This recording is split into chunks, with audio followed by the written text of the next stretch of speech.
ಗೃಹರಕ್ಷಕ ಅಖಿಲ ಭಾರತ ಗೃಹರಕ್ಷಕ ದಿನಾಚರಣೆ ಆಚರಿಸ್ತಾ ಇದ್ದೀವಿ. ಇದರ ಮಹತ್ವ ಮೊದಲನೇದಾಗಿ ಮಾನ್ಯ SP ಆಗಿರ್ತಕ್ಕಂತಹ ಶ್ರೀನಿವಾಸ್ ಗೌಡರವರು ತಮಗೆಲ್ಲರಿಗೂ ಕೂಡ ಅಖಿಲ ಭಾರತ ಗೃಹರಕ್ಷಕ ದಳದ ದಿನಾಚರಣೆ ಶುಭಾಶಯಗಳನ್ನು ತಿಳಿಸಿರ್ತಾರೆ. ಅದನ್ನು ನಾನು ನಿಮಗೆ ಕನ್ವೆ ಮಾಡಲಿಕ್ಕೆ ಇಷ್ಟಪಡ್ತೀನಿ. ಸಾಹೇಬರು ಕೆಲವು ಕಾರಣಾಂತರಗಳು ಬರೋಕ್ಕಾಗಲಿಲ್ಲ, ಹಾಗಾಗಿ ಪರವಾಗಿ ನಾನು ನಿಮಗೆಲ್ಲರಿಗೂ ಕೂಡ ಧನ್ಯವಾದಗಳನ್ನು ತಿಳಿಸ್ತೀನಿ. 1946ನೇ ಇಸ್ವಿಯಲ್ಲಿ ಮೊದಲನೇದಾಗಿ ಸ್ವತಂತ್ರ ಪೂರ್ವದಲ್ಲಿ ಈ ಗೃಹರಕ್ಷಕ ದಳವು ಭಾರತದ ಮುಂಬೈ ನಗರದಲ್ಲಿ ಮೊದಲನೇದಾಗಿ ಸ್ಥಾಪನೆ ಆಯಿತು. ಇದು ಮುಖ್ಯವಾಗಿ ಗೃಹ ಇಲಾಖೆ ಮತ್ತು ಪೊಲೀಸ್ ಇಲಾಖೆಗೆ ಸಹಾಯಾರ್ಥಕವಾಗಿ, ಅಂದರೆ ಅದಕ್ಕೆ ಪ್ಯಾರಲಲ್ ಆಗಿ ಮತ್ತು ಸಹಾಯಾರ್ಥಕವಾಗಿ ಕೆಲಸ ಮಾಡಲಿಕ್ಕೆ ಅಂತ ಹೇಳಿ ಗೃಹರಕ್ಷಕ ದಳವನ್ನು ಪ್ರಾರಂಭ ಮಾಡ್ತಾರೆ. ನಾನು ಮೊದಲನೇದಾಗಿ ಹೇಳಕ್ಕೆ ಇಷ್ಟಪಡ್ತೀನಿ, ನಾವು ಪೊಲೀಸ್ ಸಿಬ್ಬಂದಿ ಬೇರೆ ಅಲ್ಲ, ಗೃಹರಕ್ಷಕ ದಳ ಬೇರೆ ಅಲ್ಲ ಅಂತ ನಾನು ತಿಳ್ಕೊಂಡಿದ್ದೀನಿ. ಹಾಗೆ ಈ ನಿಮ್ಮ ಗೃಹರಕ್ಷಕ ದಳದ ಸಿಬ್ಬಂದಿಗಳ ಕರ್ತವ್ಯ ನಿಷ್ಠೆಯನ್ನು ಮತ್ತು ಪ್ರಾಮಾಣಿಕತೆ ಮತ್ತು ಸಮಯ ಪ್ರಜ್ಞೆಯನ್ನು ನಾನು ಯಾವತ್ತೂ ಕೂಡ ಅಲ್ಲಗಳೆಯಲ್ಲ. ಯಾಕೆಂದರೆ ಅದು ಪೊಲೀಸರಿಗಿಂತ ಒಂದು ಹೆಚ್ಚು ಜಾಸ್ತಿನೇ ಇದೆ ನಿಮ್ಮಲ್ಲಿ ಅಂತ ನಾನು ಹೇಳಲಿಕ್ಕೆ ಇಷ್ಟಪಡ್ತೀನಿ. ಯಾಕೆಂದರೆ ನೀವು ಕೆಲವೊಂದು ಬಂದೋಬಸ್ತುಗಳಲ್ಲಿ ನೋಡಿರ್ತೀರ, ಅತಿ ಮುಖ್ಯವಾಗಿ ಕರ್ನಾಟಕದಲ್ಲಿ ನಡೀತಕ್ಕಂಥದ್ದು ಗಣೇಶ ಬಂದೋಬಸ್ತು. ಗಣೇಶ ಬಂದೋಬಸ್ತ್ ಯಾವ ಥರ ಆಗಿದೆ ನಮ್ಮ ಕರ್ನಾಟಕದಲ್ಲಿ ಅಂದರೆ, ಗೃಹರಕ್ಷಕ ದಳದ ಸಿಬ್ಬಂದಿ ಇಲ್ಲದೆ ನಾವು ಗಣೇಶ ಬಂದೋಬಸ್ತ್ ಮಾಡೋಕ್ಕಾಗಲ್ಲೇನೋ ಅನ್ನೋ ಸ್ಥಿತಿಗೆ ನಾವು ಬಂದಿದ್ವಿ. ಯಾಕೆಂದರೆ ನಿಮ್ಮ ಪ್ರೆಸೆನ್ಸೇ ನಮಗೆ ಅಂತ ಅಷ್ಟೊಂದು ಗಣೇಶಗಳು ನಡೀತಾ ಇರುತ್ತೆ. ಸಿಬ್ಬಂದಿಗಳ ಸಂಖ್ಯೆ ನಮ್ಮಲ್ಲಿ ಕಮ್ಮಿ ಇರುತ್ತೆ, 30ರಿಂದ 40 ಜನ ಇರ್ತೀವಿ.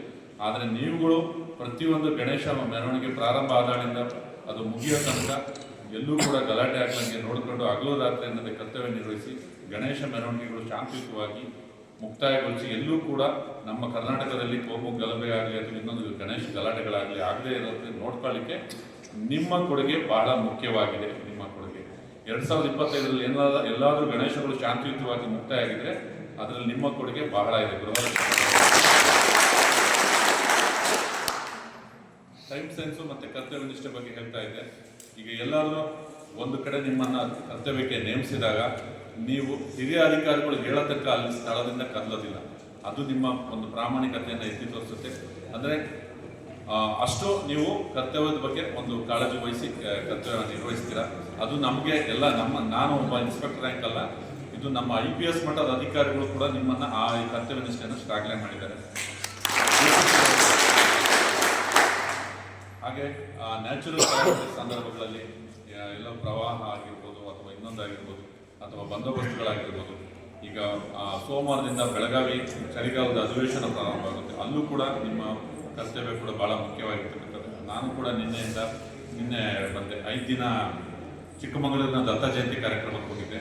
ಅಲ್ಲೂ ಕೂಡ ಸುಮಾರು ಹಾಸನ ಮತ್ತು ಚಿಕ್ಕಮಗಳೂರು ಜಿಲ್ಲೆಯಿಂದ ಗೃಹರಕ್ಷಕ ದಳದವರು ಬಂದಿದ್ದರು.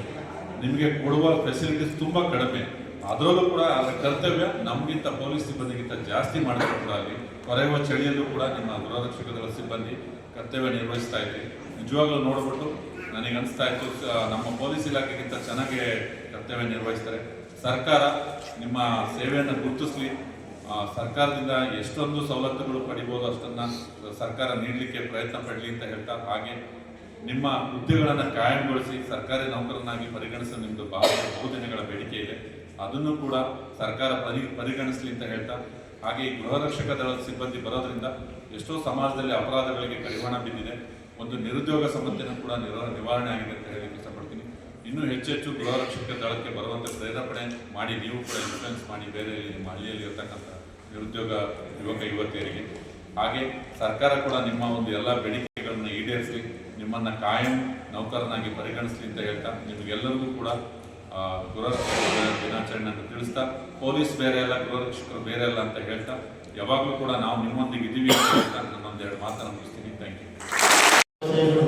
1946 ಡಿಸೆಂಬರ್ 6ರಂದು ಉದಯವಾದಂತಹ ಗೃಹರಕ್ಷಕ ಸಂಸ್ಥೆ ಮೊಟ್ಟ ಮೊದಲಿಗೆ ಭಾರತದಲ್ಲಿ ಪ್ರಾರಂಭವಾದ ವಿಷಯ ನಮಗೆಲ್ಲ ತಿಳಿದಿರುವಂತಹ ವಿಷಯ ಆಗಿದೆ. ಅಂದರೆ ಸ್ವಾತಂತ್ರ್ಯ ಪೂರ್ವದಲ್ಲಿ, ಅದರಲ್ಲೂ 2ನೇ ಮಹಾಯುದ್ಧದ ಸಂದರ್ಭದಲ್ಲಿ ಪಾಕಿಸ್ತಾನ ಭಾರತ ಹಾಗೂ ಚೈನಾ ಭಾರತ ಹಾಗೂ ಬಾಂಗ್ಲಾದೇಶ ಭಾರತ ಈ ರಾಷ್ಟ್ರಗಳ ಸಮರದಲ್ಲಿ ಹಾನಿಗೊಳಗಾಗಿ ಪ್ರಾಣ ಕಳೆದುಕೊಂಡವರ ಹಾಗೂ ಗಾಯಗೊಂಡ ನಾಗರಿಕರನ್ನು ಹಾಗೂ ಸೈನಿಕರಿಗೆ ಆದಂತಹ ಸಾವು ನೋವುಗಳನ್ನು ಉಪಚರಿಸಲು ಸೈನ್ಯ ಪಡೆಗೆ ನೆರವಾಗಲು ನಾಗರಿಕರನ್ನೇ ಸನ್ನದ್ಧಗೊಳಿಸಿ ನಾಗರಿಕರಿಂದಲೇ ಪ್ರಥಮ ಚಿಕಿತ್ಸೆ ಹಾಗೂ ವೈಮಾನಿಕ ದಾಳಿಯಿಂದ ಆಗಬಹುದಾದಂತಹ ಅವಘಡಗಳ ನಿಯಂತ್ರಣವನ್ನು ಕೈಗೊಳ್ಳಲು ನಾಗರಿಕ ರಕ್ಷಣಾ ಪಡೆಯನ್ನು ಸಿದ್ಧಪಡಿಸಲಾಯಿತು. ಹಾಗೆಯೇ ನಗರ ಪ್ರದೇಶಗಳಲ್ಲಿ ಕಾನೂನು ಸುವ್ಯವಸ್ಥೆಯನ್ನು ಕಾಪಾಡಲು ಪೊಲೀಸರಿಗೆ ನೆರವಾಗಲು ನಮ್ಮ ಗೃಹರಕ್ಷಕ ಸಂಸ್ಥೆ ಪ್ರಾಮುಖ್ಯತೆಯನ್ನು ಪಡೆದುಕೊಳ್ಳಲು ಪ್ರಾರಂಭವಾಯಿತು. ಈ ಮೇಲ್ಕಂಡ ತೊಂದರೆಗಳಲ್ಲಿ ಪ್ರಾಣ ಕಳೆದುಕೊಂಡವರ ಜ್ಞಾಪಕಾರ್ಥವಾಗಿ ಅಥವಾ ನೆನಪಿಗಾಗಿ ಡಿಸೆಂಬರ್ 6ರಂದೇ ಗೃಹರಕ್ಷಕ ದಿನಾಚರಣೆ ಅಥವಾ ಬ್ಲಾಕ್ ಡೇ ಅನ್ನು ಪ್ರತಿ ವರ್ಷವೂ ಆಚರಿಸುತ್ತಾ ಬಂದಿದ್ದೇವೆ. ಪ್ರಸಕ್ತ ಸಾಲಿನಲ್ಲಿ ಶ್ರೀ ಪಿ ನಾರಾಯಣ ಸ್ವಾಮಿ ಮೆಡಲ್ ಸಂಖ್ಯೆ 142 ಮತ್ತು ಸೈಯದ್ ಯೂನಿಸ್ ಮೆಡಲ್ ಸಂಖ್ಯೆ 140 ಚನ್ನಪಟ್ಟಣ ಘಟಕ ಇವರು ಮರಣ ಹೊಂದಿರುತ್ತಾರೆ. ಅವರನ್ನು ಈ ಸಂದರ್ಭದಲ್ಲಿ ಸ್ಮರಿಸೋಣ. ಕರ್ನಾಟಕ ರಾಜ್ಯದಲ್ಲಿ ಗೃಹರಕ್ಷಕ ದಳ ಇಲಾಖೆಯು 1962ರಲ್ಲಿ ಪ್ರಾರಂಭಗೊಂಡಿರುತ್ತದೆ. ಗೃಹರಕ್ಷಕ ದಳದ ಮೊಟ್ಟ ಮೊದಲ ಡಿಜಿಪಿ ಆಗಿ ಶ್ರೀಯುತ ಆರ್.ಎಂ. ಮಂಡೂಕರ್ IPS ರವರು ಕರ್ತವ್ಯ ನಿರ್ವಹಿಸುತ್ತಾರೆ. ಹಾಗೆಯೇ ಹಲವಾರು ಮಂದಿ ಇಲಾಖೆಯಲ್ಲಿ ಡಿಜಿಪಿಗಳಾಗಿ ಕಾರ್ಯನಿರ್ವಹಿಸಿದ್ದು ಪ್ರಸ್ತುತ ಮಾನ್ಯ ಶ್ರೀಯುತ ಪ್ರಶಾಂತ್ ಕುಮಾರ್ ಠಾಕೂರ್ IPS ರವರು ಡಿಜಿಪಿ ಆಗಿ ಕಾರ್ಯವನ್ನು ನಿರ್ವಹಿಸುತ್ತಿದ್ದಾರೆ. ಮತ್ತು ರಾಮನಗರ ಜಿಲ್ಲಾ ಕಚೇರಿಯಲ್ಲಿ ಹಲವಾರು ಮಂದಿ ಸಮಾದೇಷ್ಟರು ಹಾಗೂ ಪ್ರಭಾರ ಸಮಾದೇಷ್ಟರಾಗಿ ಕಾರ್ಯನಿರ್ವಹಿಸಿದ್ದಾರೆ. ಪ್ರಸ್ತುತ ಶ್ರೀ ಎಲ್ ನಿರಂಜನ್ ರವರು ಜಿಲ್ಲಾ ಸಮಾದೇಷ್ಟರಾಗಿ 2020ರಿಂದ 25ರವರೆಗೆ ಕಾರ್ಯನಿರ್ವಹಿಸಿದ್ದು ಪ್ರಸ್ತುತ 2025ರಿಂದ ಇಲ್ಲಿಯವರೆಗೆ 2ನೇ ಅವಧಿಗೆ ಸರ್ಕಾರದಿಂದ ನೇಮಕಗೊಂಡು ಕಾರ್ಯನಿರ್ವಹಿಸುತ್ತಿದ್ದಾರೆ. ಅವರುಗಳನ್ನು ಈ ಸಂದರ್ಭದಲ್ಲಿ ಅಭಿನಂದಿಸೋಣ. ಪ್ರತಿ ವರ್ಷದಂತೆ ನಾವು ಡಿಸೆಂಬರ್ 6 ಅಥವಾ ಡಿಸೆಂಬರ್ ತಿಂಗಳಲ್ಲಿ ಈ ಒಂದು ಅಖಿಲ ಭಾರತ ಗೃಹರಕ್ಷಕ ದಿನಾಚರಣೆಯನ್ನು ಆಚರಿಸಿಕೊಂಡು ಇಲಾಖೆಯ ನಿಗದಿಪಡಿಸಿದಂಥ ದಿನಾಂಕದಂತೆ ಮಾಡಿಕೊಂಡು ಬಂದಿದ್ದೇವೆ. ರಾಮನಗರ ಜಿಲ್ಲೆಯ 10 ಘಟಕಗಳಿಗೂ ಪ್ರತಿ ಬಾರಿ ವರ್ಷಕ್ಕೊಂದು ದಿನಾಚರಣೆಯ ಅವರ ಹಂಚಿಕೆಗೆ ಪೂರಕವಾಗಿ 2020ರಲ್ಲಿ ಶ್ರೀಯುತ ಗಿರಿ ಸಾಹೇಬ್ SP ಸಾಹೇಬರಾಗಿದ್ದರು. 5 ವರ್ಷದ ಹಿಂದೆ ಇದೇ ಮಾಗಡಿಯಲ್ಲಿ ನಾವು ಜಿಲ್ಲಾ ಗೃಹರಕ್ಷಕರ ದಿನಾಚರಣೆಯನ್ನು ಆಚರಿಸಿದ್ವಿ. ತದನಂತರ ಇಲ್ಲಿ ನಾನು ಬಂದು 2ನೇ ಅವಧಿಗೆ ಬಂದ ತದನಂತರದಲ್ಲಿ ಇದು ಎರಡನೇ ದಿನಾಚರಣೆ ಮಾಗಡಿಯಲ್ಲಿ.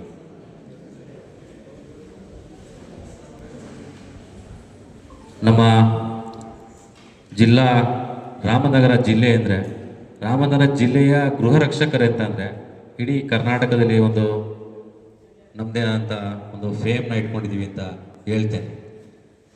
ಯಾಕೆ ಈ ವಿಚಾರವಾಗಿ ನಾನು ರಾಮನಗರ ಜಿಲ್ಲಾ ರಕ್ಷಕರ ಬಗ್ಗೆ ನಾನು ಹೇಳ್ತೀನಿ ಅಂತಂದರೆ, ನಾನು ಬಂದು 5.5 ವರ್ಷದಲ್ಲಿ ಯಾವುದೇ ಒಂದು ಗುರುತರವಾದಂಥ ಆಪಾದನೆ ಆಗಿರ್ಬೋದು ರಾಮನಗರ ಜಿಲ್ಲಾ ರಕ್ಷಕದಲ್ಲಿ ಅಥವಾ ಒಂದು ಸ್ಟೇಟ್ ಲೆವೆಲ್ ಇಶ್ಯೂ ಆಗಿರ್ಬೋದು, ಯಾವುದೂ ಸಹ ಇಲ್ಲಿವರೆಗೂ ಯಾವುದೇ ಥರದ ನಾವು ಮಾಧ್ಯಮದಲ್ಲಾಗಿರ್ಬೋದು ದಿನಪತ್ರಿಕೆ ಆಗಿರ್ಬೋದು ಯಾವುದೇ ಒಂದು ವಿಚಾರವಾಗಿ ನೆಗೆಟಿವ್ ಥಾಟ್ಸ್ ಇಲ್ಲದೇ ಪಾಸಿಟಿವ್ ಎನರ್ಜಿನ ತುಂಬಿಕೊಂಡು ಬಂದಿರುವಂಥ ಗೃಹರಕ್ಷಕರಿಗೆ ನಾನು ಧನ್ಯವಾದಗಳನ್ನು ಹೇಳಕ್ಕೆ ಇಷ್ಟಪಡ್ತೀನಿ. ನೋಡಿ, ಈಗ ಮುಂದಿನ ಚುನಾವಣೆಗಳು ಸನಿಹದಲ್ಲಿದೆ. ಎಲ್ಲರೂ ಚುನಾವಣೆಗೆ ಸನ್ನಿಧರಾಗಿ ತಾಲೂಕ್ ಪಂಚಾಯತಿ ಆಗಿರ್ಬೋದು, ಜಿಲ್ಲಾ ಪಂಚಾಯತಿ ಆಗಿರ್ಬೋದು, ಗ್ರಾಮ ಪಂಚಾಯತಿ ಆಗಿರ್ಬೋದು, ನಮ್ಮ ಜಿಲ್ಲೆಗೆ ಸೀಮಿತವಾಗದೆ ಬೇರೆ ಜಿಲ್ಲೆಗಳಿಗೂ ನೀವು ಹೋಗಬೇಕಾಗ್ತದೆ.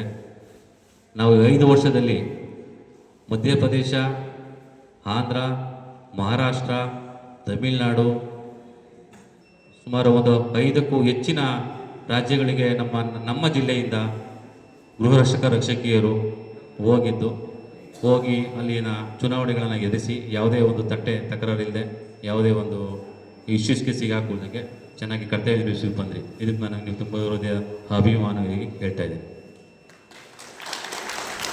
ಎರಡನೇದು, ಈಗ ನಮ್ಮ ಗೃಹರಕ್ಷಕರ ಸಂಖ್ಯಾಬಲ 700 ಇತ್ತು.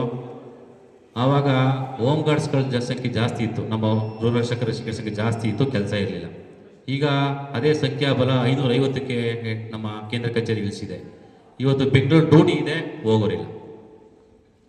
ನೋಡಿ, ಬೆಂಗಳೂರು ಸೌತ್ ನಮ್ಮದೇ ರಾಮನಗರದಿಂದ ಹೋಗ್ತಾ ಇದ್ದಾರೆ 100 ಜನ. ಸೌತ್ DCP ಕೊಟ್ಟಿದ್ದೀವಿ. ವೆಸ್ಟ್ಗೆ 50 ಕೊಟ್ಟಿದ್ದೀವಿ, ಮೆಟ್ರೋಗೆ 120 ಜನ ಕೊಟ್ಟಿದ್ದೀವಿ. ರಾಮನಗರದಿಂದ ಸುಮಾರು ಪ್ರತಿದಿನ ರಾಮನಗರ ಜಿಲ್ಲೆಯಿಂದ ಬೆಂಗಳೂರಿಗೆ ನಾವು 250 ಜನ ಹೋಮ್ ಗಾರ್ಡ್ಸು ನಮ್ಮ ಬೆಂಗಳೂರಿಗೆ ಹೋಗಿ ಡ್ಯೂಟಿ ಮಾಡ್ಕೊಂಡು ಬರೋರು ಇದ್ದಾರೆ ಇಲ್ಲಿ. ಆಮೇಲೆ ವಿವಿಧ ಇಲಾಖೆಯಲ್ಲಿ ಈಗ ಪ್ರವಾಸೋದ್ಯಮ ಆಗಿರ್ಬೋದು, KSRTC ಆಗಿರ್ಬೋದು, ರೇಷ್ಮೆ ಆಗಿರ್ಬೋದು, ಇಲ್ಲಿ ಸುಮಾರು ಒಂದು 120 ಇಂದ 130 ಜನ ವರ್ಕ್ ಮಾಡ್ತಿದ್ದಾರೆ. ಈಗ ನಮಗೆ ಡ್ಯೂಟಿ ಇದೆ, ಹೋಮ್ ಗಾರ್ಡ್ಸ್ ಇಲ್ಲ. ಈಗ